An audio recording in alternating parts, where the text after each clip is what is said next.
Hello everyone, today we are going to learn basic NanoCAD tutorial how to mirror objects. For example, I will draw objects with a line command. I will create in here. Simple to the sketch.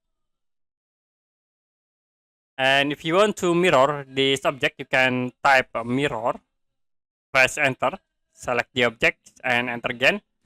Now you need to specify for the mirror lines. I will click in here and then click to the top. You can tap yes to erase the previous object like this.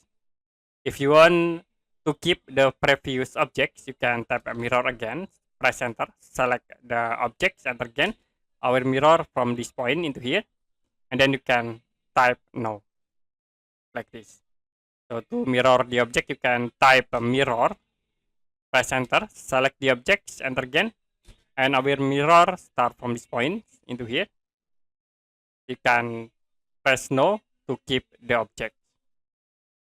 Okay, that's it for basic NanoCAD tutorial how to mirror objects. If you have any question about tutorial, you can comment below this video.